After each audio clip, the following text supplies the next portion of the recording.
I am muted. I am muted. Great observation. Great observation. I was muted. Anyways, Nat, it's real good to see you. Shannon, lovely to see you.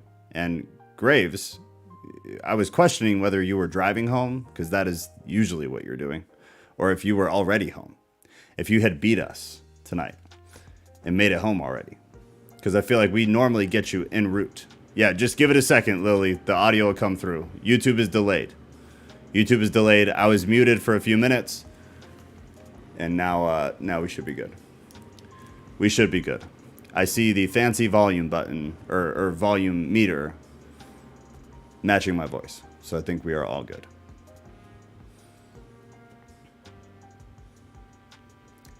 Sound should be there, guys. Let me know if the sound is still not there. Because now from my end, it's good. I was muted. I'm not muted now.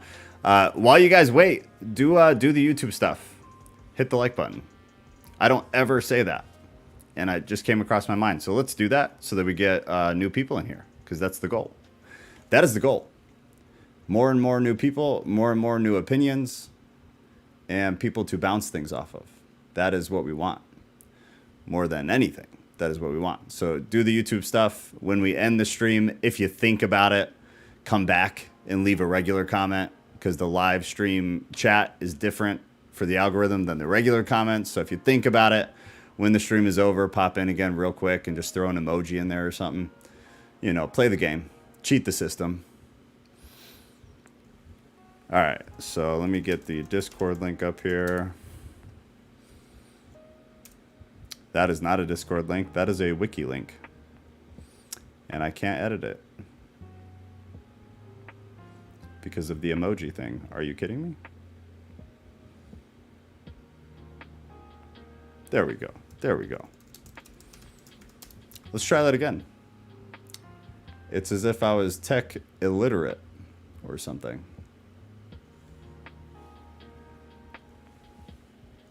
Try again.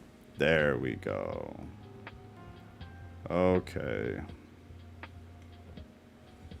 All right, we should be good. We'll roll here in just 1 second. So tonight, what we are doing is, if you were not with us on, I think we decided Sunday, or no, it was Thursday, last Thursday, we decided. So tonight, we're going to be decrypting scripture in a way that is very different than probably anything you've ever heard, ever. So it should be very interesting. Ghostgate, as you all know him in Discord, has some really, really wild, really cool information that I believe he's kind of independently gathered over the years. He'll come in and explain more of that. He has not arrived yet. So as soon as he gets here, we'll pop him on and then we'll get rolling with stuff. But we have some visuals. So if you're just listening, you may want to come back. But I'll do my best to try to explain like what we're looking at. So anybody who's listening now or listening later, you still can kind of understand what is happening. So we'll see. We'll see how it goes. Just waiting for Ghost right now. Anybody who is interested in coming on to speak, just remember that is available. There's Ghost. That is always available. All you have to do is come into Discord, and that's not gonna be able to show you. Give me 1 second. Ghost is here. Ghost, jump in the voice channel with me whenever you're ready, man. No rush. No rush. I'm gonna do the old Discord thing here real quick anyway, so you got time. All right, so if you have any interest in coming on to speak, just remember, all you need to do is come into this channel in Discord. The red dots. It says streams and lives. There is only one channel in there. It says event voice, and then you will see Ghost and I in there now. So all you need to do is come on in there, and then just mute yourself until we let you know to unmute yourself. And then you're welcome to ask questions, add input if you see something differently. Like this used to be a group discussion on Thursdays. And somewhere along the way, it became me giving a monologue, which I hate. That's not why I'm here. It's not what interests me. I'll go teach class if I want to do that. I have no interest in doing that. So anybody who's down for it, jump in the voice channel and then, you know, join the conversation. We're going to really try to start pushing back in that direction because it was a hell of a lot better when that was the format. We used to have, you know, 6 to 12 people in there. Everybody was talking, taking turns, giving input, you know, sometimes playful, kind, arguing. That's what we need. That's what this is all about. Otherwise, it's just me complaining on the internet, and I can do that without doing it this way. There are easier ways for me to complain on the internet. So I highly encourage anybody who's willing or able to join the Discord voice channel. I see Mystic in there now. You're lovely. It's great to see you, Mystic. So we'll see. But we're going to really start shoving everybody in that direction. Because if this continues to be me giving a monologue, I honestly have no interest in doing it. So it'll be something I'll have to look at. And if we can't get more people to come on and talk like it used to be, then we may shut it down. It's not why I'm here. So let's see. I've got all your stuff. Are you... Try to talk. Unmute yourself. I want to make sure you're coming through. Hello, hello. Beautiful. Okay, I think we're good. Sweet. Turn you down in my ears. TikTok, go to YouTube. Same username. Get off TikTok. Especially on a night like tonight. Get off TikTok. All right, so let me see. Boom. Now, in a second, give YouTube a second because it's delayed, but you will see some images pop up here. So, Ghost, is there one that I should put up first of just the slide? So the first 4 here. Maybe just, I guess you could start with the Christian one. Is that, let me see, a Greek perspective, a Christian perspective. Okay, now, do you want me to just read this and then you kind of explain more? Do you want to explain and read yourself? What are you thinking? Yeah, you could go ahead and read it and see if anyone has a question. Go from there? Cool. Sure. All right, so this is the Christian perspective. So what is the 14 in reference to? Or is that Ezekiel, the verse? Yeah, that's Gotcha. Ezekiel 28:14. Gotcha. Okay, so this is Ezekiel 28:14 through 16. It says, "You were the anointed cherub, choosing blessing, who cover." So are the brackets are you, right? Yeah, the brackets are me basically translating what anointed cherub means. Okay, cool. So let me start over. So we're verse 14. The verse says, "You were the anointed cherub." And he's got a note here that says chosen blessing. Who covers, note, electromagnetic shield. I establish you. You were on the holy mountain or big rock of God. You walked or traveled back and forth in the midst of fiery stones or magma. Verse 15, you were perfect in your ways from the day you were created till iniquity or malfunction was found in you. 16, by the abundance of your trading or energy exchange, you became filled with violence, explosions. Within, and you sinned or missed the mark / malfunctioned. Therefore, I cast you as a profane thing out of the mountain or big rock of God, and I destroyed you. O covering cherub, top or best blessing, from the midst of the fiery stones or magma. Now, should I finish reading the rest of the slide, or should we kind of break that down first? We could probably break that down.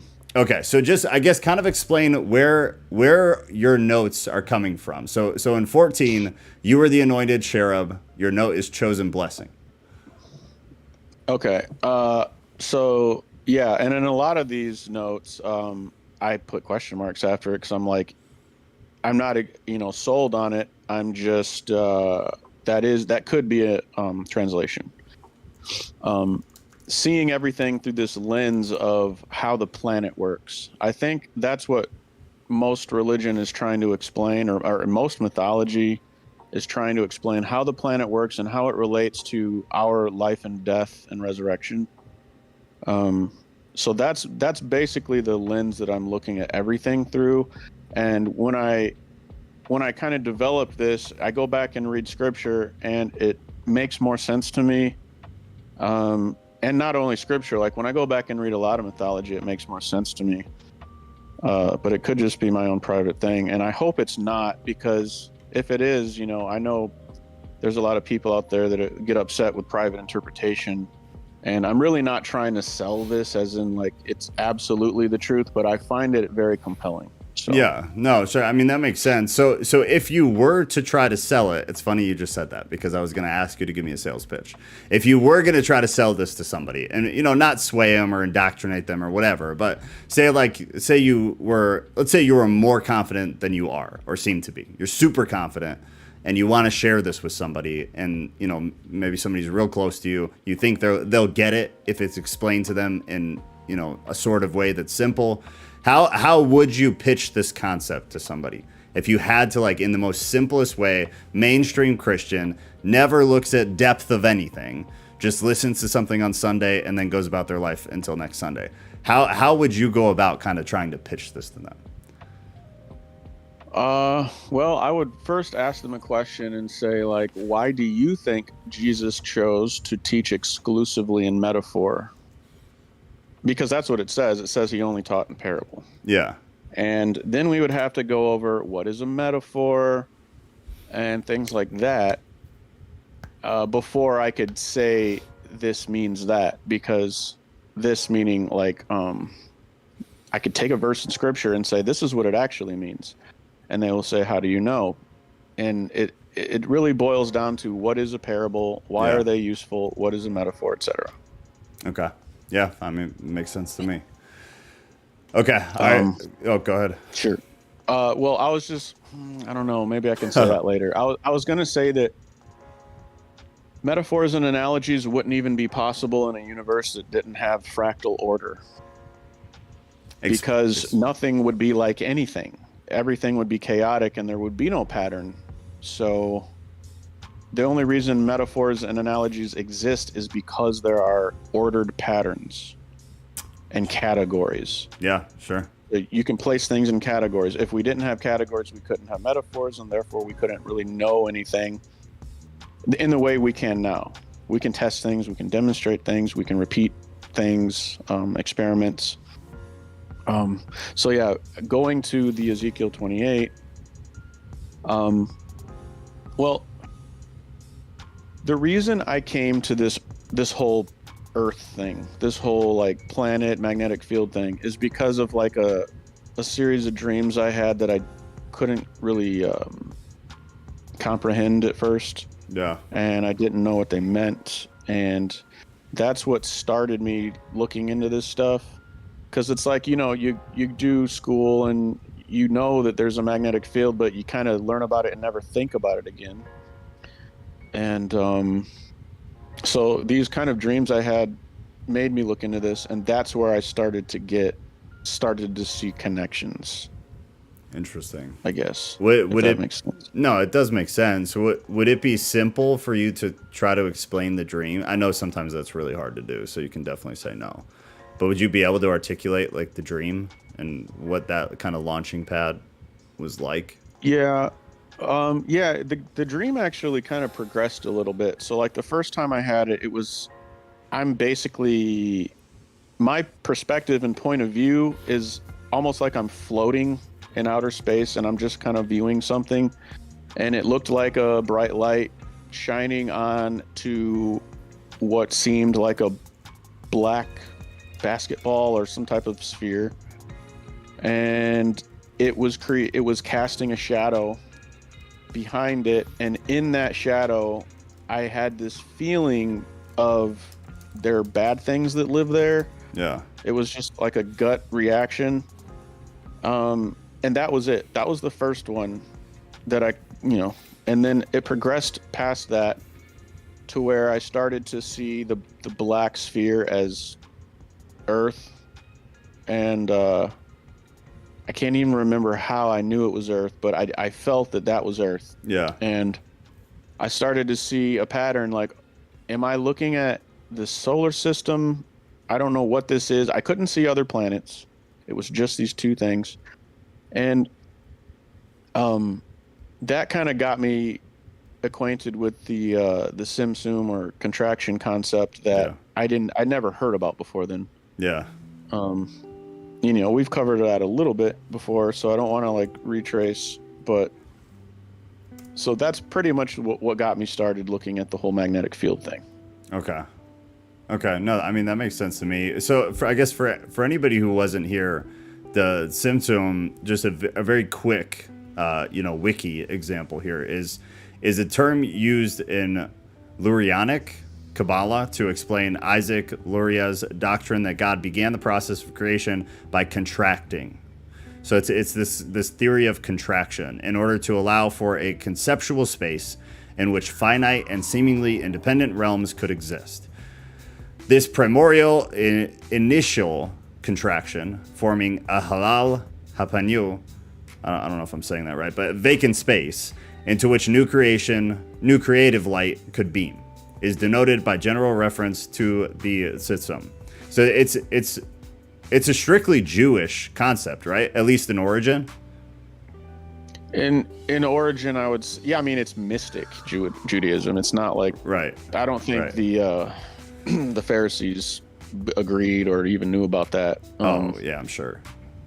You know, yeah. And it's logical in the sense that if God is everything, then it would stand to reason that he would need to create a sort of thing that isn't him to interact within. It's like it's an experience thing. It's almost like he created a little video game to like have fun with or something. It's strange to me, but it seems to be that's what would be required to happen because we're here. So I don't know. Well, I guess maybe, why do you think that's the only way? Why, if that's what you think, maybe that's not true. Well, I don't know if it's the only. Well, if God is everything, and he would almost need, in order to create an other that isn't him, he would need to create a sort of quarantine zone that we call the universe to inhabit through layers to reduce himself to the point where we could even perceive him to begin with. Because he's everything. Yeah. And we're not him, at least on that scale. So it would stand to reason that he would need to create a sort of structure to interact with us within, because we aren't where he is. And that's what the filtration talk that I gave before is kind of based on. Yeah.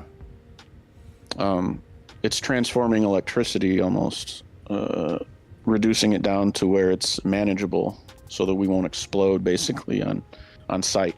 Yeah. No, I track with it. And then after we had that conversation, a few weeks ago or whenever it was, I dove a little bit more into some of that stuff, and I'm starting to grasp the concept more, and I definitely see it as like a good theory. I guess I personally, and then we'll go back to the verse. Otherwise, we're just gonna ramble forever. But I get stuck with this like that still requires rules. Like for that whole concept, the Sitzum, everything, it requires like still maybe what would equate to like scientific law here in a way, not perfectly, but in a way where like there's constraints, there's confinements, like. There are rules around those concepts. So it's my freaking question always is why? Why is that required? Like what real indications do we have outside of our reality would indicate that any of those rules would exist, that they're necessary, that God would have to kind of jump through these hoops to set things up in that way because we're not him? Like I guess, do you have a good answer for that for you personally? Because that's where I get stuck with any theory like this, is why? Why is that necessary? Because I feel like we're still trying to interpret these types of things from like, and granted, an expanded human mind, but still like within a human conceptual understanding. And I struggle with that. Yeah. I mean, so when you say our reality, would you count the very edge of the universe as our reality? Because I would. I don't know. God the Father exists somewhere else because, okay, right here on planet Earth, gravity and electromagnetism would seem to interact in the same way that it does on the edge of the universe. Right. Because the universe kind of has a uniform way to it. But as far as rules go, I mean, God loves rules, apparently. The 10 Commandments, this and that. Our body follows rules, our anatomy. Everything just kind of works according to a Yeah, rule. for us. So I have Yeah. no issue there. It's not an issue, but where I get stuck logically, I guess more spiritually, is within our physical world, our understanding, what we're able to literally conceive. I personally believe God is completely outside of that. So that's why I get stuck in this position of like, all of this is a total waste of time, because I think there's no world in which we ever have any understanding of why things are the way they are, how they function truly outside of what we can conceive, because that is within our conception. I think God lies outside of human conception, and that's my personal belief, is like, that's why religion is so messy, but at the same time, that's why religion is, seemingly very congruent across the board. Studying all the major world religions, they're all super similar, and we've talked about that a lot. But I think it's all humans in different cultures, different demographics, trying to understand something that is literally impossible for them to ever understand.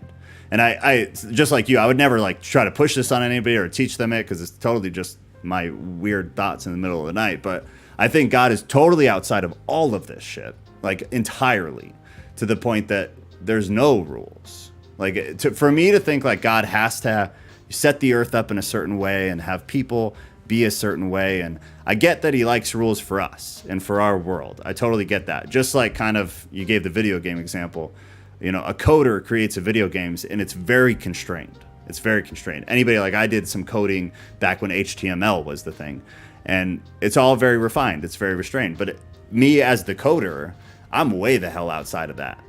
And if the code, the HTML, could come alive, it would never be able to conceive like what my reality is like. It's completely separate. So I personally struggle with that, like understanding that, how we would ever conceptualize like how God goes about doing what God does. I struggle with that. I have a hard time. So when we write code, we're still using principles that we learn from nature. True. So fractals are the sort of fingerprint. Okay. So would you, I'll jump to something else to kind of try to answer what you asked. Would you say it is ethically and morally acceptable for what we would consider a normal person to date, marry, and maybe procreate with someone who, say, has Down syndrome? Whether it's ethical or not? Yeah. I mean, yes is the correct answer. So it is ethical to basically have a normal relationship for a normal person to do that with a Down syndrome person? I mean, it depends. I'd say it depends. I get what you're saying. I think it would depend on the individual. I mean, there's a spectrum of Down syndrome.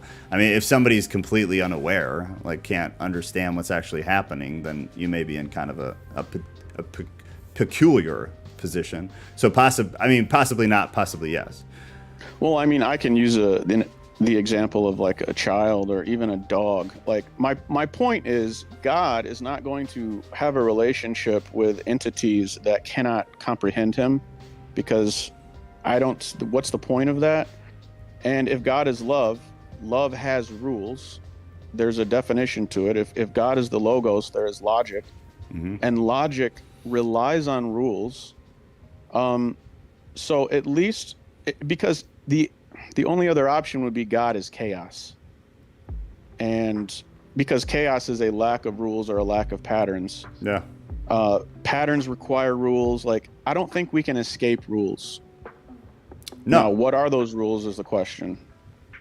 But that's us. Still. I totally get that. And I 100% agree. I don't think there's rules for God. I guess because for me, theologically, if you apply rules to God, it strips God of everything Christianity teaches, which personally I have no issue with, because I don't adhere to Christianity.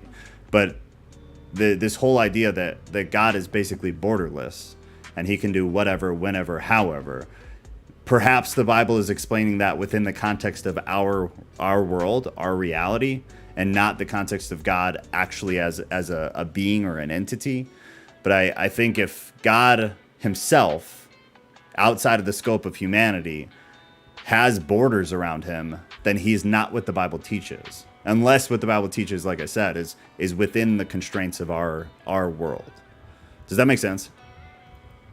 Yeah, I don't think if God has borders around him, it's borders that he conceived of in order to interact with us. Like, Right. there has to be some kind of border in order to interact with us because we're not him. Totally. So the rules would be and for us still, though, right? So he is borderless himself. he is borderless himself. That's why the Ein Sof, the white light that's outside of the Simsum black dot, goes on forever. That it's a way of portraying that out there, out where God is, the Father, there's no... I think there's still a logic and a will, because if there weren't, we wouldn't be here. He has to have a will to make us. Sure. And then he has to conceive of a way to go about interacting with us. Otherwise, what's the point? And I think a lot of the Christian stuff is wrong to begin with, the way they conceive certain things. Agreed. But yeah, I mean, I guess we could get back on track as far as the because we really could go on for a while just with Simsum in and of itself. No, for sure. So maybe we should turn that into something at a later date. Yeah. Okay, all right, then yeah, we'll bounce back. So Rodriguez, I do want you to explain the donkey thing though, because I'm just dull, but I'm trying to figure out what that was in relation to. Okay, Revelation says we were created for God's pleasure. Yeah, it's in the YouTube chat. Here, let me read a few of these first before we get too deep into this. Dumbcat said Revelation says we were created for God's pleasure. Rodriguez, creating a framework of what can and cannot do kind of interferes with his sovereignty. Okay, that'll take us back to the Simsum. Exactly, no rules. Let's see. We don't even know how our own bodies work. It's just so bizarre when you think about it. Yeah, I mean, that's true. Mikkel, to love a stranger as oneself implies the reverse. To love oneself as a stranger. That's a good quote, man. That's a good quote. All right, okay, so nothing here relates. So we read, we're like 5 words into it. All right, so you were the anointed cherub, chosen blessing, who covers... and your note there is electromagnetic shield, ? So yeah, I think what a thing does is more important than what a thing is called. And if something shares the same trait, then we could at the very least say it fits into the same category. So, and that goes back to fractals and stuff like that. So even if that verse isn't talking explicitly about the electromagnetic field, the field is in the same category of whoever is being referenced in Ezekiel 28. If it's a person, if something shares a trait, if we call someone a pig because they're eating like a pig, then that behavior fits into the same category. Sure. So that's why I said, chosen blessing. Yeah, because that's what anointed cherub literally means. And it's really vague, but that's actually what it means. And the electromagnetic shield covers us and keeps us alive, basically. Okay. I'm trying to read the chat and also. Yeah, good luck. I get lost. I mean, that makes sense to me. Yeah, it's difficult because I'm still trying to make sense of a lot of what I see too. Yeah, of course. I mean, this is like it's like a live study session, man. But no, I mean, I get that. It makes sense. I understand the view. I see where it's coming from and how you get there. I mean, it makes sense.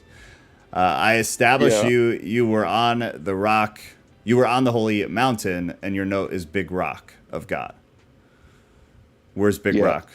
Or is that just reference to the mountain? Well, a mountain is a big rock. Yeah. And the planet is also a big rock. So could the planet be the mountain referred to? I don't know, but it makes sense to me. I'm trying to look up. 1 second. Yeah, take your time. I mean, that also does make sense. I saw something today. Psalm 11:1. Psalm 11:1. Yeah, that's for some. That was another study I was doing. Hold on, maybe it's Psalm 11:6. Kind of Psalm 11:6. I don't want to ramble. Should I read it or no? Yeah, because it kind of pertains to the fire that's supposed to come about at the end. So upon the wicked he shall rain snares, fire and brimstone, and an horrible tempest. This shall be the portion of their cup.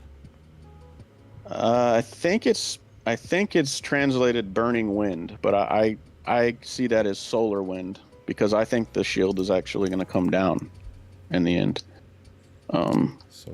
which would burn the planet. Yeah, fire and sulfur and scorching wind shall be. I didn't have the ESV up. Yeah, shall be the portion of their cup. Okay. So, and just really quick for the people who have a problem with the rules thing for God. You can't say God is just on one hand and then say there are no rules. There have to be rules that he conceives of.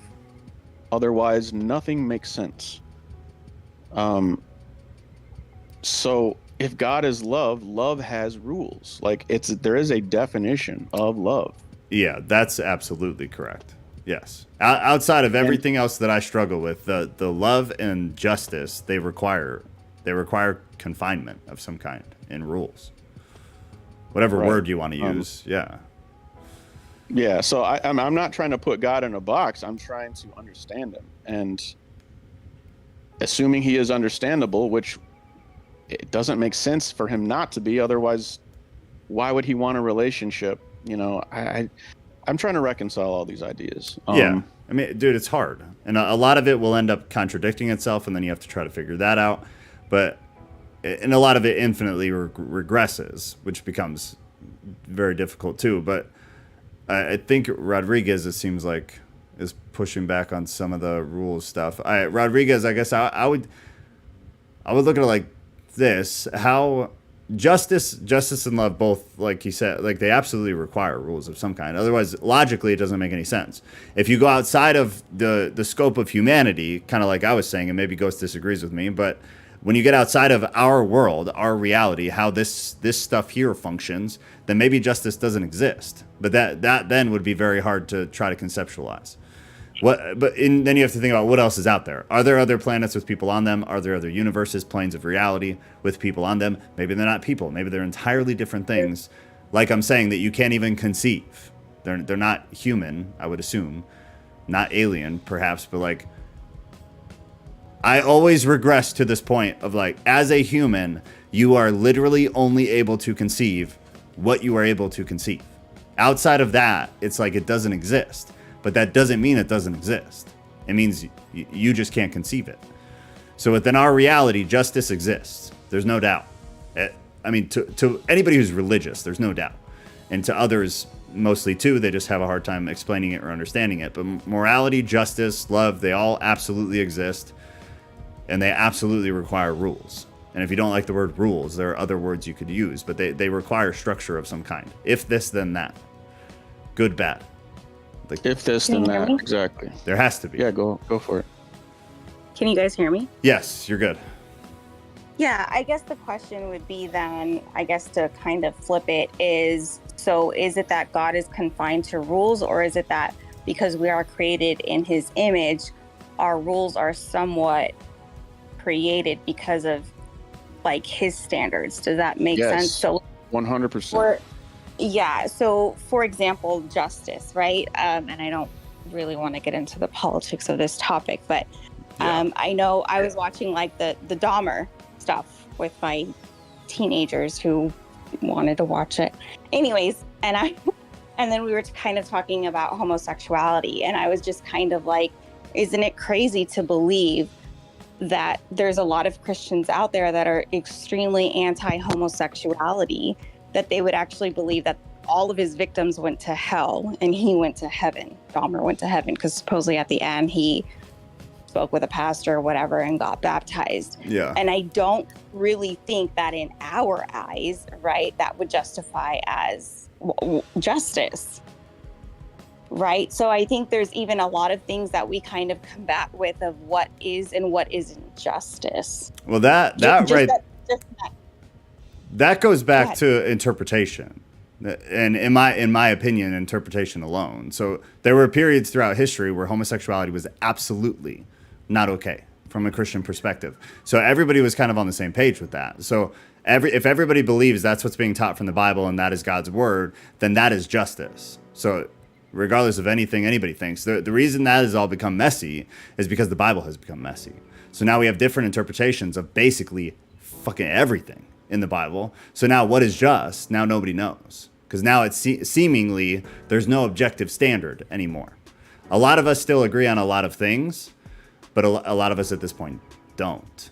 I mean, if you read through biblical literature or other Near Ancient Eastern literature of the time, not everybody, but I'd say way more than nowadays, people in general were on the same page. So justice was justice, at least more so. Say, call it 80%, whereas now today it's like freaking 20%, 30%. So now justice has become confusing. But if we all hold to an objective moral standard that is set, then it's either just or it's not. The problem is nowadays we don't. So I feel like that can be explained relatively easily that way, in my opinion. No, because if you look at Saul, Paul, whatever, and the stoning of Stephen, right, and how he was involved with all of that, right, and then eventually he repented and then came to know Christ and all these different things. I think there's probably many that would agree at that time that if the man went to heaven, it would not be just. Based on what, though, would be the question. Well, stoning of Stephen was kind of a big deal. Yeah, but still based on what? Why? I mean, we just like their own beliefs.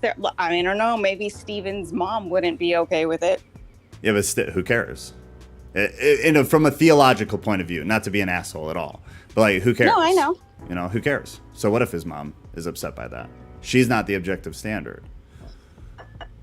Nobody is the objective standard. Like that's kind of the bottom line. Is like that's the trouble of religion. Is we either function off of an objective moral standard, which means it doesn't matter how anybody feels about it. It is what it is. Or we function off of a subjective moral standard, which is what our culture does. Which is what most cultures nowadays do, which is whatever is in right now is just, and whatever's not is not. Even within religion, it's this church is cool with homosexuality, that's just. This church is not cool with it. It's unjust. To me, that's the way I see it. I mean, who cares what people feel about morality? Morality is morality. If it's objective. If it's subjective, then yeah, we can argue about it for sure, and that argument will never end. Right, and the rules of morality was set up by God. But I think that was kind of more in the framework of humanity. Rules were there to protect us. And that kind of goes into what you were saying earlier, where God himself doesn't actually need the rules, doesn't apply by the rules. That is more something for mankind. And I don't even think our mindset can even grasp any of the concept of what it is he is or is not doing. I don't know if that makes sense. No, that's what I believe as well. In a very, simply said, yeah. I think like Ghost said, our world is set up in a certain framework under certain rules in order for it to function the way that it functions, for better or for worse. But I think God is way outside of any of this, like entirely. Right. Personally. Right. And this is a really pathetic example, because I know like in our mind we only see doors 1 and 2, and then there's like this supernatural door number 3 that God gets things done. But I remember years ago when my daughter was really, really little, she used to pray like a lot. And I think she saw something like on the news regarding ISIS, right? And she asked me what it was, and I did my best to kind of explain it to her in like this, preschool type way. And I was like, they don't really like Christian people, and, this, that, and the other. And she's like, oh, no, this isn't good. We got to pray for them. We got to pray for them to know Jesus. And I was kind of like thinking like, yeah, I guess you should do that. But I don't know how that's going to work, because I don't know any Christian that would be, in my mind, right? With my own rules, with my own humanity, I'm thinking, I don't know how that could work logically. And then I think I remember like a week or two after she had prayed, I saw this thing on the news where a lot of the members ended up converting to Christianity because when they were on their way to do something that they shouldn't be doing morality wise, they were flipping through a radio station and they came across a Christian radio station, and they ended up like feeling conviction and repented and came to know Jesus Christ through that. And not to say that that goes against any type of rules, but I guess my point in bringing that up is that it's not something that any of us would have thought of logically, right? So like for me, in my own rules of humanity and whatnot, I just thought like, okay, this would involve a conversation with a Christian, or this would involve, you know, different things like that. But I never would have even comprehended any of that. And like I said, it's a pathetic example. That's like sort of the only thing I can kind of think of that even falls under that umbrella. That makes sense. No, I mean, I get what you're saying. Yeah. I mean, it's just, it's a good example. It makes sense. It makes sense for sure. For sure it does. Ghost, do you have anything for this? Otherwise, Mystic wants to jump into, and then we'll jump back into the slide and then bounce around. I just wanted to drop Deuteronomy 4:19 through 20, and then I'm happy to see what she has to say. Okay, let me see. And I won't even like tell you why I said that. You can just read it, and then maybe you'll be like, "Oh, weird." All right. Am I she? Deuteronomy what? 19 and 20, right? No, Deuteronomy 4:19 and 20. Yeah. Okay, I gotcha. Hold on. All right, Deuteronomy 4:19 and 20, and beware lest you rise. Yeah, okay, we're in the right version. Raise your eyes to heaven, and when you see the sun and the moon and the stars, all the host of heaven, you be drawn away and bow down to them and serve them. Things that the Lord your God has allotted to all the peoples under the whole heaven. But the Lord has taken you and brought you out of the iron furnace, out of Egypt, to be a people of his own inheritance, as you are this day. Iron furnace just makes me think of the core, but I'm looking for it everywhere, so I'm grasping at straws. No, I knew that's where your head was at, actually. Yeah, that's another good example, man. I think everything has a spiritual and literal, or in physical, I should say, application to it. I agree with a lot of it. Many. Yeah, quite a bit. All right, Mystic, why don't you hop in real quick, and then we'll bounce on the slide, and then we'll come back to the voice. Okay, hi. Can you hear me? Yes, ma'am. Okay, good. So, first of all, I am so far from all of this topic, like all of the lore that goes on in the Old Testament. Like the closest that I have is what's taught in like non-denominational churches, and so I'm kind of confused about a lot of this, but I have been like actually thinking about the topic of God in comparison to us, like with the rules and everything. So I kind of like that we're talking about that. In my opinion, I kind of seen God as the coder, and we're kind of like humanity is a computer, you know? And so God can't communicate to us without using our own language, you know, like just as us as people, we can't communicate with the computer without typing code, you know? Yeah. And so it's not that God has rules and he's bound by rules. It's that we're bound by them. Like the computer is bound by what the coder types, you know? And so we can only understand as much of God as he's willing to give. Just how like computers can only understand as much about humans and humanity as we code to it, I guess. Does that make sense? No, that's a really good way of expressing it that I think people will understand. Yes. So thank you for saying that. Yeah.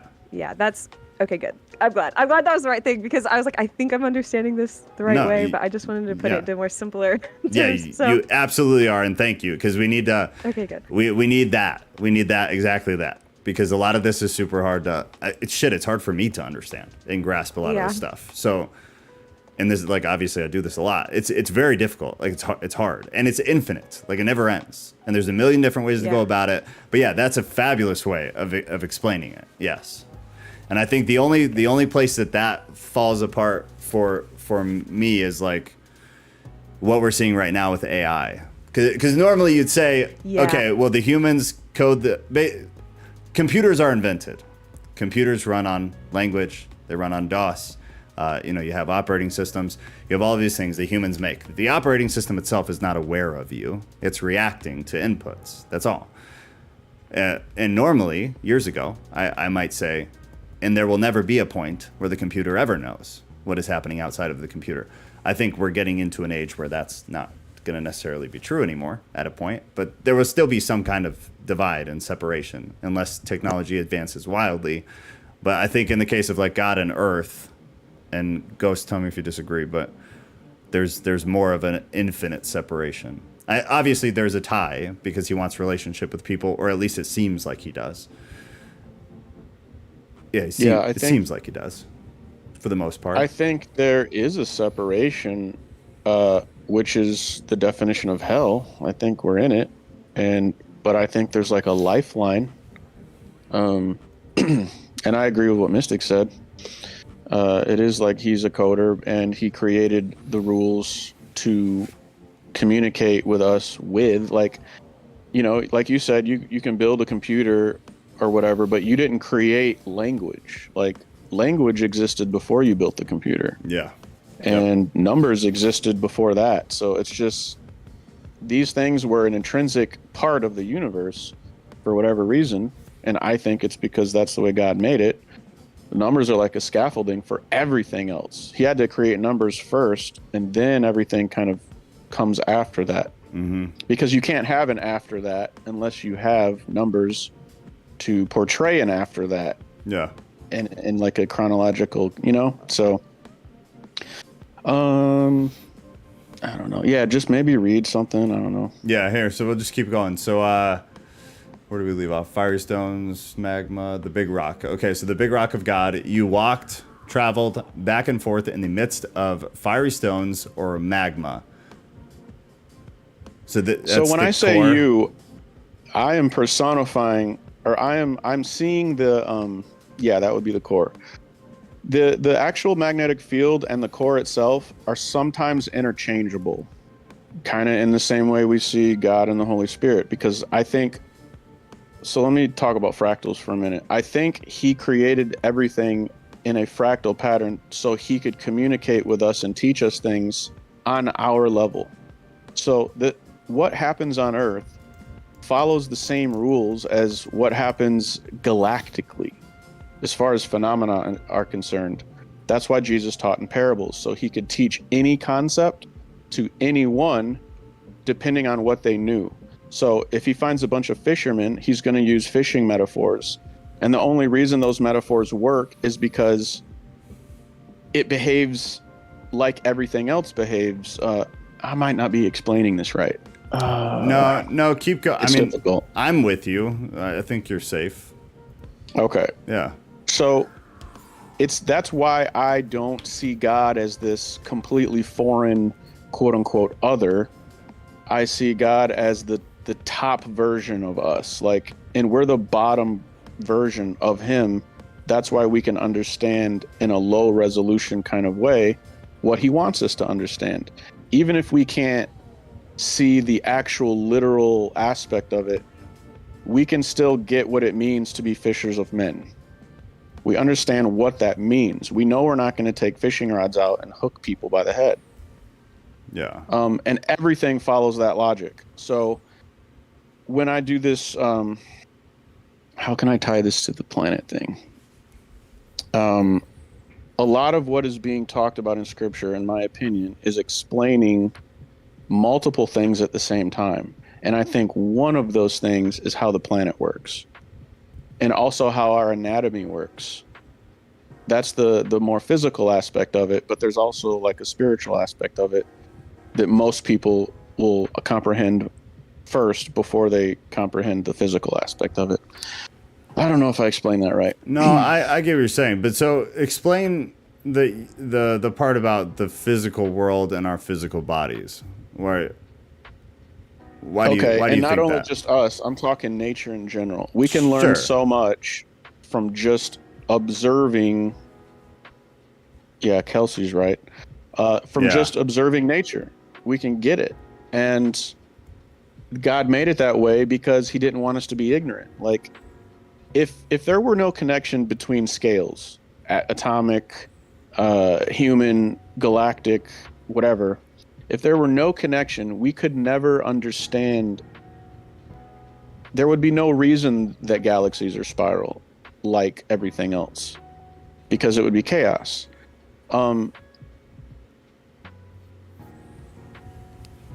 Yeah, I don't know. I lost my thought. That's all right. So, let me think. Hold on. Shit, I just lost mine too. I had a question.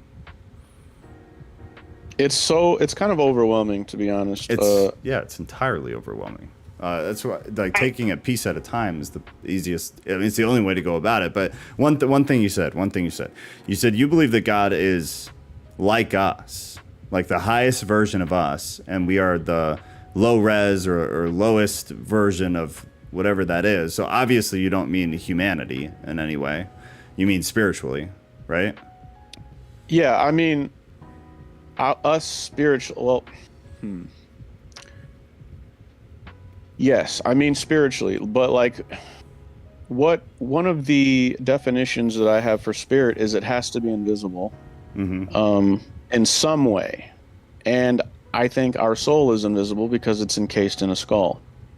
So invisible doesn't just mean like wispy nothingness. It just means you can't see it. For some reason. So even something impermanent, because I could crack your skull open and I could see it. Yeah, but that by default. Sure. And I think that when it's easy to say God lives in us, but like what really is that? Yeah. How? Yeah. What's the mechanism? I think everything has to have a mechanism because God is logical, and there's no such thing as magic. Like, magic is just knowledge and application of knowledge. So there has to be a mechanism in which he can inhabit us and communicate with us. And because you go into church and they say God lives in us and whatever, but they won't explain what that looks like. You know? So, that might be a very unpopular opinion, but I think there has to be a mechanism. I don't think it can be something that's vague, because vagaries can't be comprehended. Like, I think God is an objective being, and we are subjective beings. Yeah. And we are subjective beings with the goal of becoming objective beings, more like him. Subjectivity is just a low resolution objectivity, in my opinion. So with the inherent goal, or subconscious goal, or do you think that's a conscious goal? Because I mean, I would probably argue that. I don't think most people walking the planet are consciously trying to become an objective spiritual being. I think most people walking the planet are idiots, to be just totally blunt. Yeah, I agree. I think they're out of touch. I think they don't care, or disinterested. And then you get into, is that the workings of whatever evil is related to our world, or is that true free agency and just people choosing not to care? They comprehend that something else is out there. They just don't care to, do what we're doing right now. I mean, if you were to look at statistics for people who actually sat down and dedicated their evening, we spend more hours out of our lives, most people, working than doing anything else. So statistically, the number of people who would sit down in their off time and listen to you or I or Mystic or Rodriguez talk about stuff like this is, I believe, astronomically low. So do you think that desire or goal to become objective, do you think it's inherent and is subconscious until somebody chooses to take a grip on it? Or do you think it kind of chooses them in a way? God chooses them in a way? What do you think the function of that is? now we're getting back to Benford's law. I think that there's just a minority percentage of people that, or we can even explain it like a mouse in a maze. There is a goal, and the goal is to teach the mouse how to do something very specific. And there are like mile markers or checkpoints for this mouse to learn these things. Some mice might not ever learn it. Some might, and they can take a percentage of how many mice learn it, how many mice don't. Yeah. And if you extrapolate that out to just the complexities of being human, we are being tested and led down a path to become objective. And the way we're doing that is so complex and varied that like we can't cover it all here today. But the mouse maze is sort of the best way of explaining it to me. Because there is a goal. There is a goal, and God wouldn't create this universe unless he had a goal in mind. Every game has a goal. An objective being would have a goal. Yeah. He's not going to frivolously do something. Sure. So I mean that's what I think. No, I agree with that. Let me see. We only see a fraction of the things at animal. Same for colors. We only see a minute amount of all of this. Oh yeah, that's true. Yeah, true enough. I dare say, Mikkel, we humans, rational sentient beings, are the eventual happening of no being equals God in his mental image, in his mental image. Rational sentient being. I don't know what that means. Mikkel, do you mean that like we're a thought of God's, like we're something like a conjuring of the mind of God, or whatever the equivalent? I do believe that. I do believe that. Yeah. Yeah, but I think we're segregated. I think he made little automatons that can machine learn. That's what I think. But we're infinitely more advanced than an artificial intelligence, it would seem. Well, our artificial intelligence, yeah, for sure. I mean, at least for now. I think everything that isn't God is artificial. He artificed us. He made us. He thought about something and then he made it somehow. Yeah, I mean, pretend to know. No, yeah. I mean, technically, yeah, that would make sense. I feel like that would be fair to say. If God is the origin of everything, then yeah, everything would kind of be synthesized from him. An artificial. Yeah, it would be like a shadow of him in some way because it's his will that's making it. Yeah. Because every creator is going to put a little bit of themselves into their work, and someone looking at that piece will be like, "Oh yeah, I can see how you made that because you believe X, Y, and Z." And see, I agree with that, and this is where I get stuck, man. I agree with that. One side of my brain, and the other says, why would that apply to God?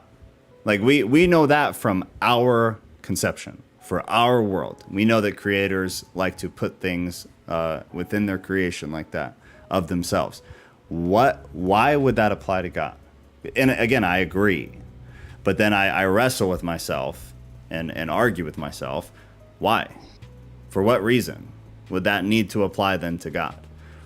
If he's so vastly different, and if we are so wildly small, and we function totally different, why would he feel the need to do that?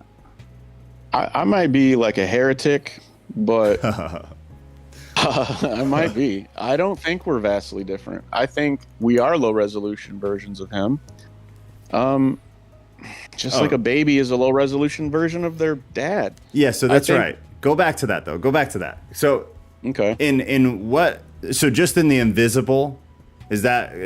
I think that's where we got after I asked you that question. The spiritual is the invisible, and that can look or manifest in a million different ways. But we are a version of God that is just very low res, but we're tied to him in that way. Okay. And what makes you believe that? Like what? Why? Why couldn't he be totally different? Well, in a way he is, but it's still fractally relevant. He's not going to be so different that communicating with him would be impossible. So right away, we have to have some kind of similarity to interface with him. And when Jesus, there are several verses, I should probably try to find them and write them down, that where he's like, you're going to be like me. That's the whole point of this whole thing. You're trying to be grafted into me. You're trying to be like me. And if Jesus is God, then it's like, wait a second. Of course, God is similar to us or compatible with us in some way, or else we wouldn't be able to do that. In my logic, you know what I mean? Like it just wouldn't, we wouldn't be compatible. Yeah. But I don't know I'm not pretending to know exactly what that looks like, but yeah, of course. No, I mean, I get it. I get where you're coming from. I always regress to what I've already said 1,000 times. I totally agree with most, not all of it, but the vast majority of everything within this kind of topic. But I always then regress to this point of why do fractals, why do patterns, why does anything need to apply to God? I always get just I get shoved into that corner by myself every freaking time. So Rodriguez just said something important, and I agree. Yes, we are similar to God. If I said it the opposite way, obviously, everything's chronological. God started first, obviously. Yeah, you said it. You might have said it reverse just now, but you had said it correctly earlier for sure. Yeah. Mikkel put out 1 Corinthians 1, 19 and 20. It says, "For it is written, I will destroy the wisdom of the wise, and the discernment of the discerning I will thwart. Where is the one who is wise? Where is the scribe? Where is the debater of this age? Has not God made foolish the wisdom of the world?" Yeah. I mean, I want to be an exegetical asshole right now. I'm going to refrain from doing so. The wisdom of the world. Yeah, I would say there's a lot of context going on there. Yeah. I mean, it was a big problem for them. But I don't know. That's all I'm going to say. I end up overanalyzing. I'm not going to do it. Could you say wisdom of the world could be swapped out for traditions or what? I think it could.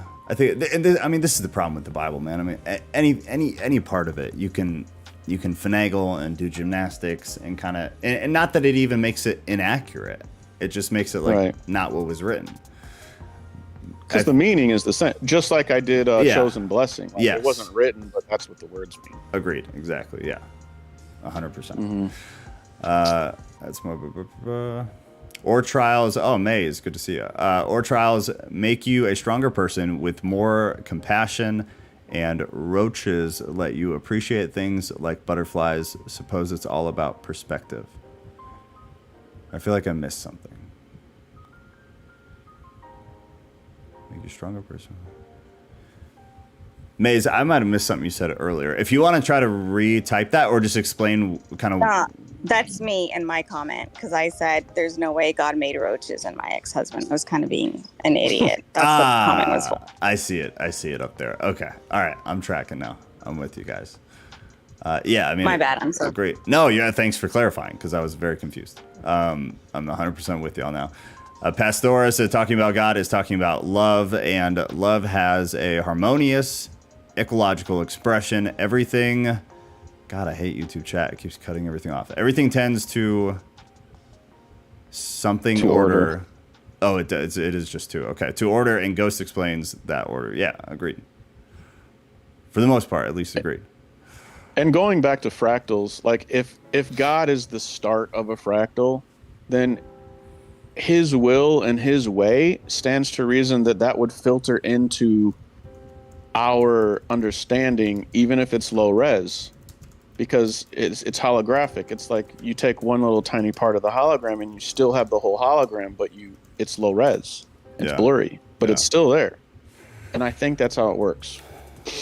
I get it. I do get it. Yeah. And I don't necessarily disagree. Yeah. I just struggle with God being absolutely foreign. I struggle with that. Well, I mean, there's no way he's absolutely foreign. I just why it's just so hard from our conception to not try to just jump in one camp or the other. I don't understand why in any way God would himself have to adhere to any of these confinements that we adhere to here. I don't see why God couldn't be completely separate. And I guess on that note, why couldn't he be completely foreign and also completely familiar? Because it's illogical. Because those are mutually exclusive, and God is logic. Well, I'm not even. No, I would in not our say that, world. because then if it was, we wouldn't need him. Why do you say that? Because if there was rules, if there was a formula, then we wouldn't really need him. We would have the rules and the formula to rely on. But he is the rules and the formula. Yeah, wouldn't you say we do He's have the that law with the Bible? Not always. Not always. Like we've kind of discussed earlier, right? Is there's not, the rules don't completely apply to him. But if we could figure things out and you know, there were certain rules and logic, then we wouldn't really need him. Let's just take an example, right? Like when we're talking about, I think I talked about before, like with healing with the blind people or whatever, and sometimes God used mud or whatever, right? I think the idea is that you have to go to the great physician for the specific prescription for your healing. If there was already a formula, if there was already a script, then you wouldn't even need to visit the great physician, if that makes any sense. But he is the formula. What I'm trying to tell you is there's not always a formula. I think there is. I think we have to discover it. I think sometimes there is, but either way, you have to pursue him. You have to go to him for your own specific formula for whatever the case may be. Yeah, but I think I get what you're saying, and maybe I think some of this is more or less miscommunication. So on a personal level, I agree that there's like, if I'm tracking with you properly, I agree that there is like a healthy interdependence. Say that again? Like a healthy interdependence, sorry. For sure, and I think it's individualized in some manner. I think like we have objective morality, in my personal opinion, that should apply to everybody. It should be absolute. That's what objective means. Nobody gets to decide or feel a certain way about it, and if you do feel a certain way about it, it doesn't freaking matter because it's objective. But I think that same rule for that in like a personal growth aspect may be different. There may be like, you know, you could go this path, you could go that path. What may be right for me may not be right for you. Objective morality, I don't agree with it in that sense, because that would be subjective. And then I think where possibly, and I could totally be wrong, but I think where maybe you and Ghost are kind of disagreeing, if you could call it that even, is that I think he's saying like the function of the world, how the world works with fractals and patterns and just our environment in general, our reality. I think it does function on rules, and I do believe those rules are God. I start to disagree once we move to like, who is God, where is God, what is God, when we get over there. I totally agree though that like this world functions off of very strict rules. You can break the rules, or you can try. Certain rules I don't think you can break. I think they're going to happen no matter what. But I think God is the rules. And then I think the Bible was him trying to express the rules to us, how things work. What is the function of stuff? What is morality? How are we to treat people? Like, how does this world function? I think the only reason this has become a shit show is because we're not adhering to the rules. And then we decided to make up new rules. And then we decided to argue about the rules. And then it became subjective, and it became about culture, and it no longer became about who is God, what was his design as the rules. Now it's what is our interpretation of the rules. That's totally my opinion of all that. And maybe I misunderstood you, and that was all just me rambling. I'm writing something down. Fill space.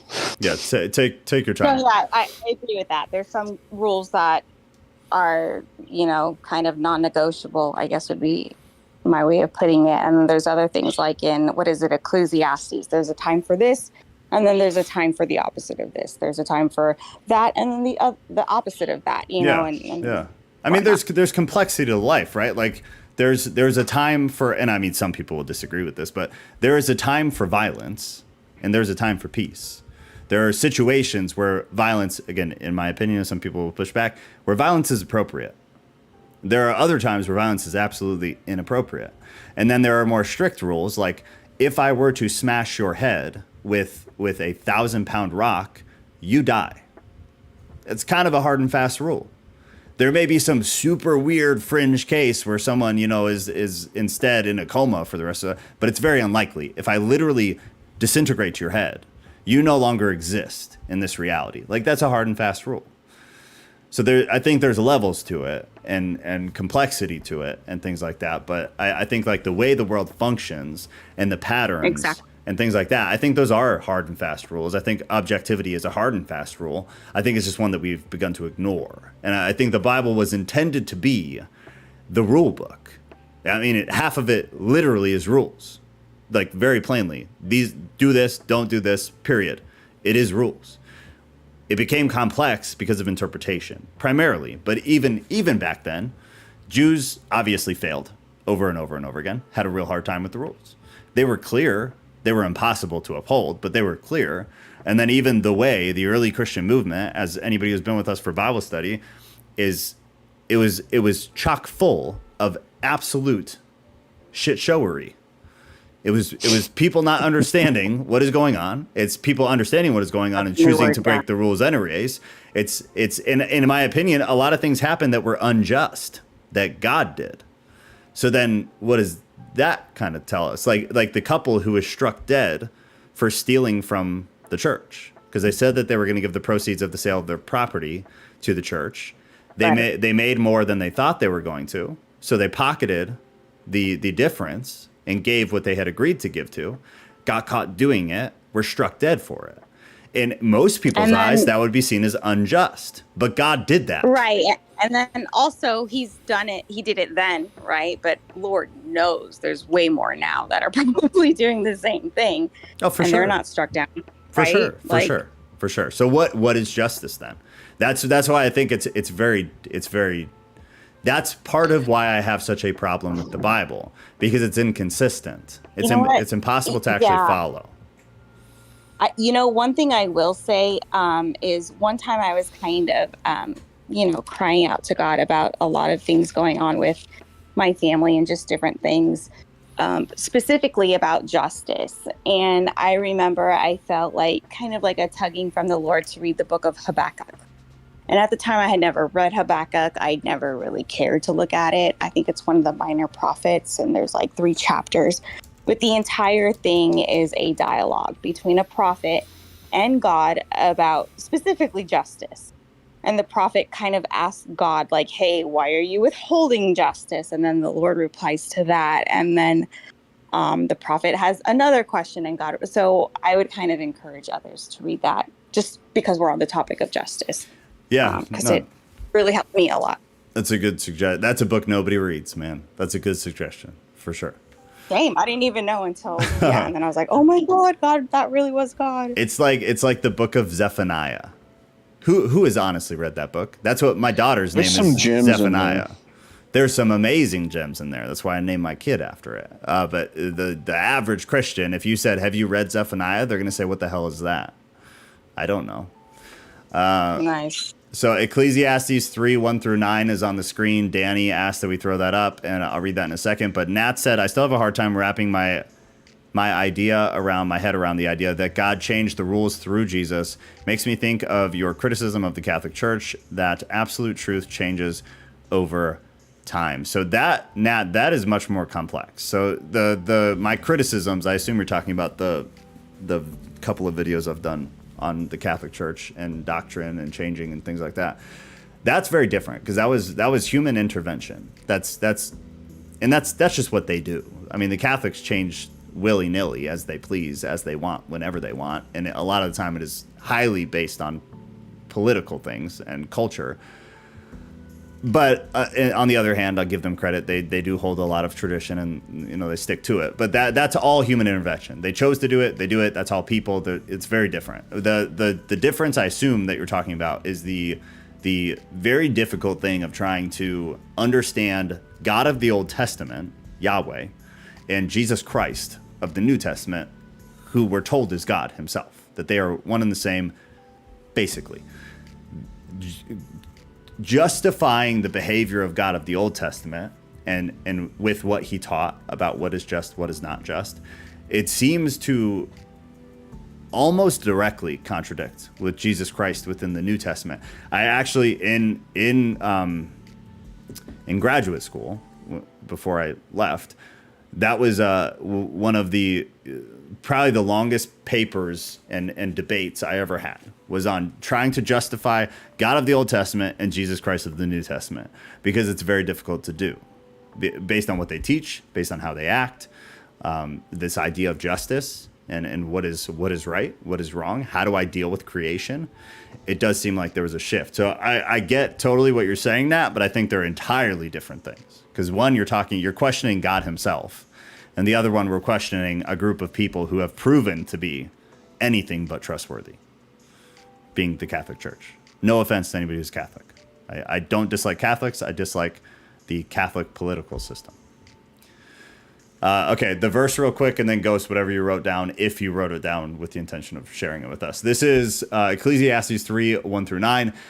For everything there is a season and a time for every matter under heaven. A time to be born and a time to die, a time to plant and a time to pluck up what is planted, a time to kill and a time to heal, a time to break down and a time to build up, a time to weep and a time to laugh, a time to mourn and a time to dance, a time to cast away stones and a time to gather stones together, a time to embrace and a time to refrain from embracing, a time to seek and a time to lose, a time to keep and a time to cast away, a time to tear and a time to sow, a time to keep silence and a time to speak, a time to love and a time to hate, a time of war for war and a time for peace. I assume that was just in reference to what I had said earlier about violence. A time for this and a time for that sounds a lot like a cause and effect algorithm. Yes, exactly. If this, and there's then probably that. billions of permutations of what you should and shouldn't do depending on the circumstance. Yeah, exactly. And that's a part of why it's so complicated. Like there's infinite variables that could cause infinite outcomes and then affect other things. It's like the butterfly effect on steroids. And any complex algorithm looks like a tree. Yeah. I put a book in the chat that I had read a while back it's actually one of my favorite books by Matthew Schlim, and it talks about kind of wrestling with the bizarre things that are in the Old Testament. Oh, nice. So, I did not use that when I was doing what I was doing. So I would love to read that personally, because that's one of my favorite topics. Do you mind when we get off? Can you throw that in the literature section? Yeah. In Discord? There's a literature section. Yeah, isn't it called literature? Am I tripping? Hold on. We need an on-topic chat, not just an off-topic chat, so we can continue conversations. What do you mean? Like I found theology, culture, and news. Those are on topic. You mean you want a different topic? Okay. No, one that actually says on topic. So like if we have resources or further conversations based off of what's happening, like in this stream. Yeah, like for example, remember how the last time I remember you asked me for the sources of that weird sound. Yes. And I found it, but I'm like, I don't know where to put that. Gotcha. Okay, that's actually, we had talked about doing that a long time ago, and I don't remember why we didn't do it, but we're going to do it. So what we'll do, thank you for saying that. What we'll do is we'll create a forum, because a forum allows you to basically start a thread, and then that's the topic, all within one forum. So it'll be the stream forum. And then you would be able to open a new one with the sound from, whatever stream it was, or the sound that I was talking about. And then everybody who replies to it is all confined to that one topic. And then somebody else can post a new thread that's about something else from that stream or a different stream, but then it'll all be stream related. I will do that when we get off. Fabulous idea. But yeah, there is the library is basically literature. And that's in the chit chat rooms area. We need a science channel too. I know. I was just thinking about that. I'm so sorry. I told you I was going to do it. I'll do that too. Hold on. Let me make a note. Because, we need to do the science one. So we'll do science, and then we'll do the stream forum. Those would be great additions. I'll do those, I promise, right when we get off. Both of them. I'll sit in bed and do them before I pass out. Stream forum. All right. Cool. Okay. So... let me see. God, I was concerned that we'd have a hard time filling time tonight. I'm an idiot. I almost feel like decrypting scripture needs to be like a monthly thing or something. I was gonna say, yeah, this needs to be like a series. We'll make this a series because we need to jump back in and do the. Actually, let me pull it up here. We need to do the Greek perspective, and then I think you have Norse, right? Yeah, the Norse is like, I don't think we should do Norse because I didn't explain anything. I just dropped words, and people can look at it if they want to, and then do their own research. Okay. Well, why? So we covered. Shoot, man, we're gonna have to do a Christian part 2 to cover the rest of this because we're almost 7:30. So we'll do. And keep in mind, these are just very. What is that? Like 4 verses? Like, dude, yeah, I have so many. I'm sure. Like, so this will give you time too. This will give us time to kind of prep as we go for these, and so you don't feel rushed like we got to do it all in one. Nah. So this is the first part 1 of the Christian decrypting scripture, and then maybe once a month we continue. So we'll do part 2, and then we'll do Christian parts until we're done, and then we'll move on to maybe just outside of Christian, and then we can cover Norse. Maybe if you get some more information there, we'll cover the Greek perspective. And then, maybe by then you'll have some other stuff too. And I know you had sent over a bunch of this other stuff that like, I kind of want to hear just why'd you send it? Mm-hmm. How does it relate? I was able to put 2 and 2 together for some of it, but it'd be cool to go through a lot of this stuff too. So this will be part 1 of that. We'll make it a monthly, once a month. So 1 week on Thursday, I won't send out a poll. And then we'll just keep continuing on with this because I think this is really good. Everybody is obviously super interested. This is fantastic. And Mystic and Rodriguez and Ghost 2. But thank you guys for coming on because I hate talking to myself. I say it a lot. I genuinely hate it. Like from the bottom of my heart, I hate it. So I really, honestly, very much appreciate you guys coming on and kind of adding some input here. I think it just adds a hell of a lot more value. And it's fun for me. Whenever I have the brain cells to talk, I will. You need to do it more. This is a lot. You need to do it more because the way that your very simple explanation was exactly what we needed. Because not everybody's going to understand what the hell we're talking about. Specifically, what the hell Ghost is talking about because he's on a different level with this stuff. Yeah, that's 100%. He's in the stratosphere I'll be with this. Yes, if you could come in because like I am able to understand what he's saying and I can express it sometimes, but I have a hard time. It's kind of like reading Hebrew and Greek for me. There's no way I can like say it to you, like explain it, but I can understand what I'm reading. It's very similar, but the way you jumped in and explained it was very, very good. And then your other comment was too. It's like a perfect, simple explanation that is easy to understand, but it's not even like dumbed down. It's just like it was just very articulate, very simple, very easy to grasp. It was phenomenally helpful. So thank you. Don't overthink it. If you have something, just throw it out there. Throw it out. It's always good, Mystic. I miss having you on here. It's always been good. I don't know. Yeah. Recently, I've been chickening out talking, so. I know. You need to get over it. Get over it. I thought what you said made a lot of sense. It made a hell of a lot of sense. Both comments made a hell of a lot of sense. No, you got just get back in the swing, man. I know it's hard, especially when we've not done it for a long time. But even before, man, like all the discussions we had before were real good. Even when you and I did not agree on something, it was real good. They were very good conversations. No, just kidding. No, they were good. I'm Shut probably up. more likely. No, they were. Yeah. I'm more likely to agree with her, and I'm so sorry. For sure. I'm on Pacific Standard Time, so I'm always cooking during this time. No, I mean, I understand. I mean, this is impossible to like do a stream where everybody's, totally available. It's never gonna happen. But we are in talks now about the third stream. So that we'll have that. So, I mean, if you can't make it Sunday, you make it Thursday. If you can't make it Thursday, you make it to the third one. So for people who can't make one, hopefully we can at least do another. And a lot of it is basically going to be stuff like this. We'll have general information and then just try to expand on it in wild differentiations away from what the norm is. Like we got to get away from like the standard way of approaching things.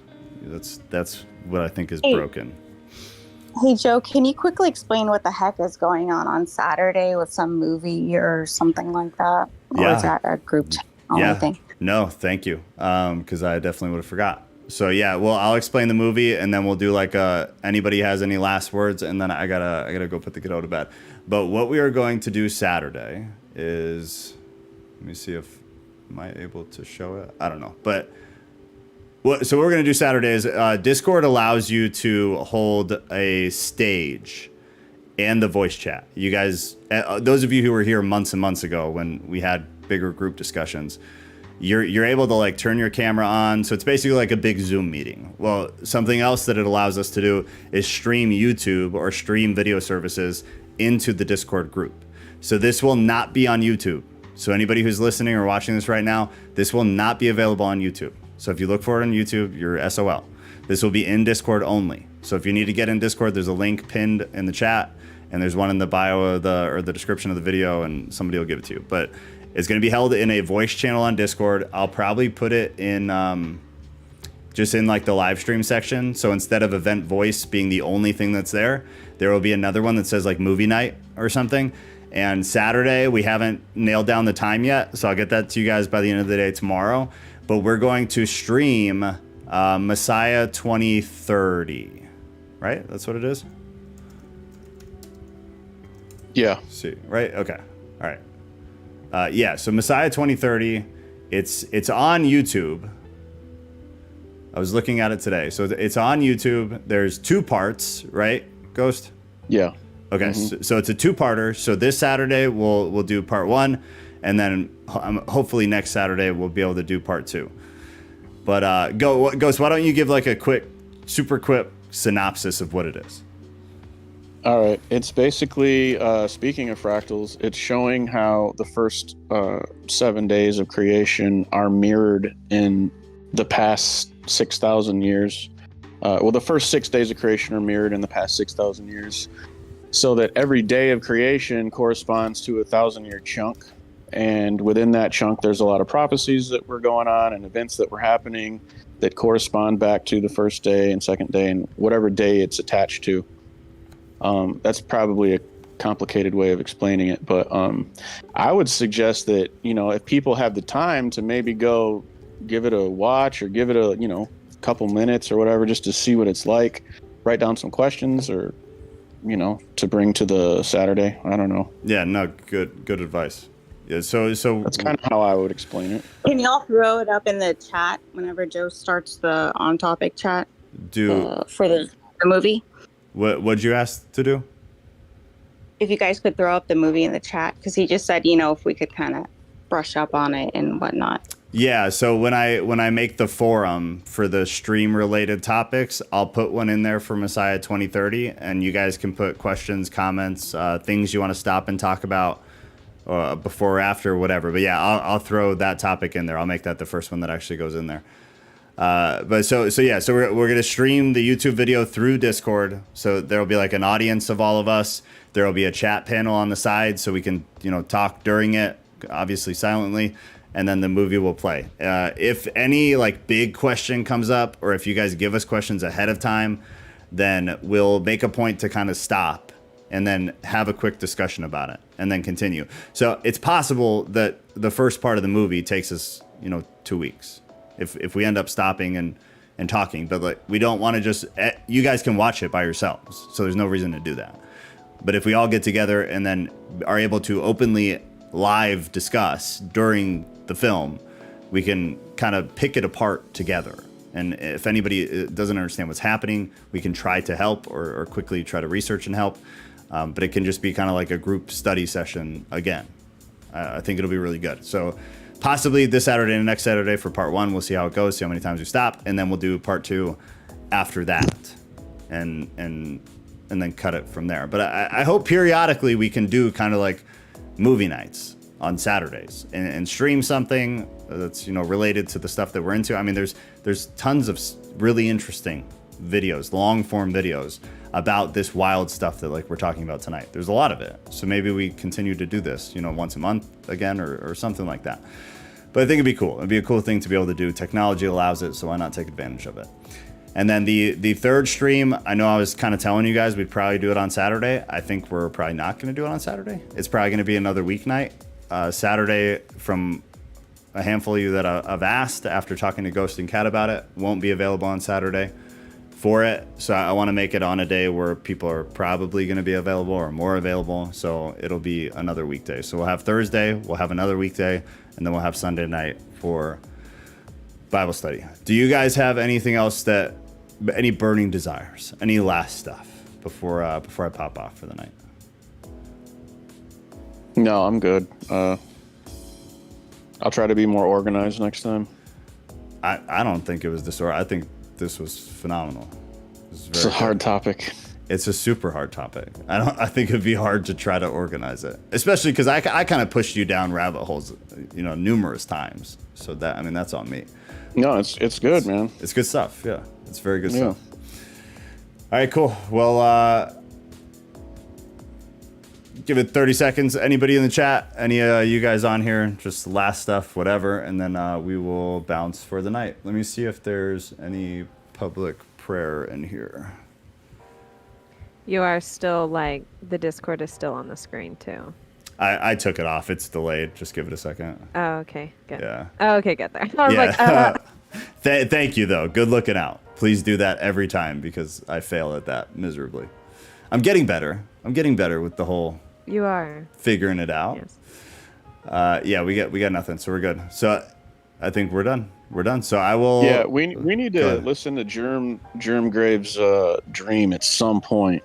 I would love that. Oh, yeah. Yeah, Graves. Yeah. Let's do that Sunday. Graves, remind me. Sunday, 6 p.m., we're picking up just our normal Bible study again. And yeah, Shannon, we don't have any. Otherwise, I would. There's nothing in the public prayer, at least. And obviously, the private prayer is not to be said on the stream. But yeah, Graves, let's do that Sunday. If you just remind me when you pop into the chat, just remind me. And then we'll set aside. I'll cut off a little bit early if we need to. Because I really want to hear that too. I'm very interested. Very interested. Yeah, same. Yeah, for sure. That'll be phenomenal. Okay. All right, I think we're good. I'll post the poll for next Thursday. Ghost, I got you, me, and Kat will figure out when to do part 2 of this. Sure. Cool. And then Saturday, I'll let you guys know concrete time. I'll put it in the events in Discord. And then I will, right now when we get off, I'll put the kid to bed, and then I will create the science section, and I will create the stream forum. So the stream topics forum. I think that's it. Sounds good. Please, I have a prayer request. Shannon, what's the prayer request? Gimme. And then we got you. You got to throw it in Discord, girl. You know how this works. You've been here since the beginning. No excuse. I don't know. She's been kind of going through it. So I know. They've had a rough couple of months, man. I know. Just getting hit. Let me see. Yeah, no, Shannon, I don't have anything from you. So if you want to throw it out there real quick, then we'll cover that super fast, and then while we're at it, we'll pray for our disgustingly broken culture.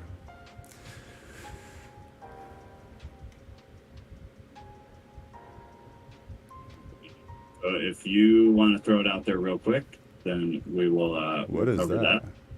And then who's got mad delay? I think Scott just jumped in and he's listening to Yeah, got it. Can y'all hear me? Want to throw it out there real quick? Yeah. Scott, I just muted you. Scott, you got to shut off the audio that you're listening to. Because it's like feedback. It's running a loop in the chat. I'm going to unmute you now, though. All right, Scott, did you have something, man? You can unmute yourself. Just however you're listening to my voice, mute that while you're talking. We'll wait a minute. I may have been exposed to TB, possibly. My friend's sister tested positive, and she was exposed. And I was in close contact. Oh, man. All right. Yeah, we got you. Yeah, I feel like we haven't prayed in weeks. So, God, thank you for giving us the ability to be able to do this. It's really, really cool. Tonight was a fabulous discussion that was mind-blowing, to say the very least. Please be with Shannon and Gargar, just in general, because they have massive things going on as of the past couple of months, just getting hit, it seems like, from every side in every possible way.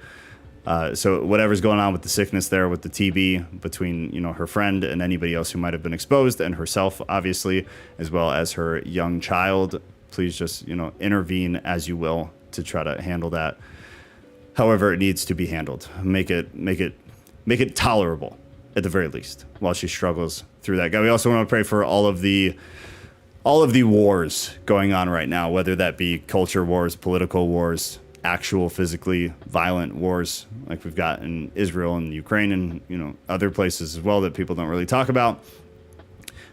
Whatever needs to be done, have it be done. We obviously just pray that casualties are at a minimum in every way, whether that be psychologically, physically, just a minimum. What needs to be done is done. What does not need to be done, unnecessary death, mitigate. It's brutal what is happening right now for people who are not completely in tune with it. Our world's in very rough shape. So God, we pray for people, for people's spirits, for people to be in touch with themselves on that spiritual side. We understand that, at least most of us here understand that there is some kind of objectivity with what is right in the world and what is wrong with the world, what is right in behavior, what is wrong in behavior. I pray that everybody here, and then that extends out, but that everybody here has a very firm grasp on what is right and what is wrong. I pray that extends to other people that we all know, and that cascades down. There was a time where humanity was, it's always been broken, but there was a time where there was a little bit more congruency with people, spirituality, and you. I think we all here pray that there becomes some kind of congruency again, whatever that might look like, however that might manifest, but that the majority of us can begin to get on the same page, that we put these religious arguments and fights about non-essential garbage and bullshit to the side and begin to come together again in a meaningful way about things that matter, caring about people, looking after people. All people are pretty much the same. We just keep pitting ourselves against each other. So I pray for unity in the church, even if, like I always say, even if that means it needs to burn the hell down first. Burn it down, metaphorically, YouTube. Burn it down. Let us rebuild it. Let it be new. Let it be fresh. Let it be renewed into something that is entirely different and that actually, at least in some manner, begins to reflect what you are, who you are, and what you want again.